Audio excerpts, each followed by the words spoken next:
but seeking facts is important, especially right now when information is like, we've never had so much information available to us so easily. Like, remember when we were little, we had to go to the library and go to the card catalog and look up an encyclopedia or some old newspaper or something to find something, right? And now we have like the world in our hand. We can know anything within 10 seconds. We just know anything.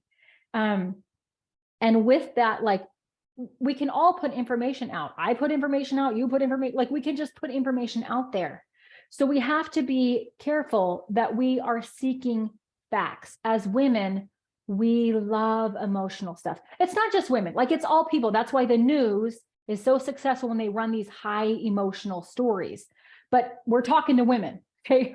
So for women, we love these emotional stories.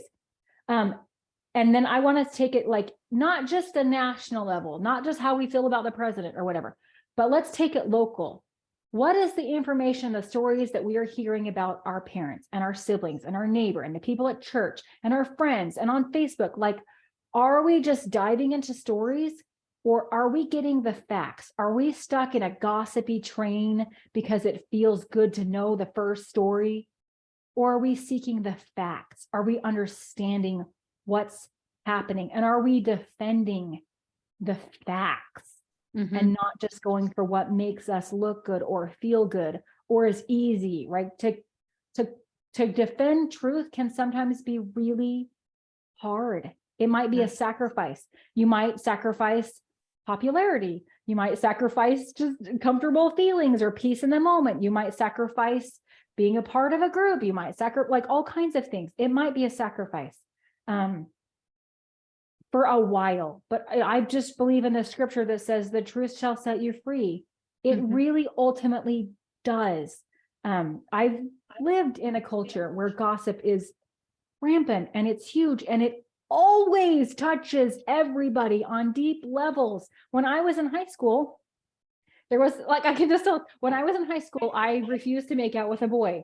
And so he started a rumor that I was a lesbian. And at that time in my school, that was a really big deal. And because I wasn't like kissing everybody, it was kind of easy for people to believe that. And it really stung me. It especially really stung me when the people closest to me who knew me started believing that. And I was like, you know, it was just kind of like, okay, well, you could have come to me. You could have asked me, you could be like, hey, I heard this weird story. Is this true? Like, but just the way that went around. So just all kinds of gossipy things. Like, women, are we seeking the facts? Are we being truthful in the things? Do you have anything to add to that? Yeah, I think that is great, because since I became a life coach, I'm trained to look for facts, right? Like we, in the coaching training that I got, that's one of the very first things that we do is we ask the person that we're coaching to tell us their story, you know, tell us what's bothering them, what the problem is. And then we are trained with different tools to then go out and look for the facts. Because when we have the facts, then we know what we want, then we can choose what we want to think about that, right? Then we have all the power once we know what the facts are. And so because I went through a year of training to get my certification, that was, you know, every single day I'm coaching people and being trained, and my instructor is helping me look for the facts. And we would go through different worksheets of trying to find the facts versus an opinion or a thought or something like that. And so now it's easy for me to find facts in a story, right? But it's also been interesting that when I hear something, I don't just believe everything that they say as fact. I kind of am a little bit skeptical, and I am a little bit curious is probably a better word. I'm just curious of, I wonder where that's coming from. I wonder where the facts are. I wonder where the truth is. And it's been interesting for me and very good for me, because it has kept me out of a lot of drama, because I'm curious about what is truth and what is someone's interpretation of truth. Mhm. because we all have interpretations of truth. All of us. We're supposed to. That's how we get our that's how we get our beliefs. That's how we get our opinions, is we all have interpretations of the facts, Mhm. right? So it really creates a better relationship with a lot of people when you are looking for the facts. And the facts are easy to find because they don't have descriptive words. Descriptive words are never facts. They're someone's interpretation. They're someone's perspective. They're someone's opinion.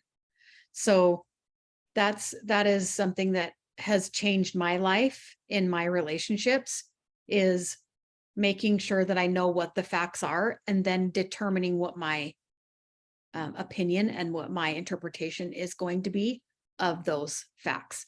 It has saved a lot of relationships, a lot of hard feelings, a lot of misunderstandings, because we are dealing with facts, not someone's opinion of someone or someone's opinion of something. Yeah, the interpretation of things. And I deal with this, and this can move us into the next one, but I deal with couples. We have people, I have a hair that won't go away. I have couples that come in and they have, and I've dealt with this in my marriage.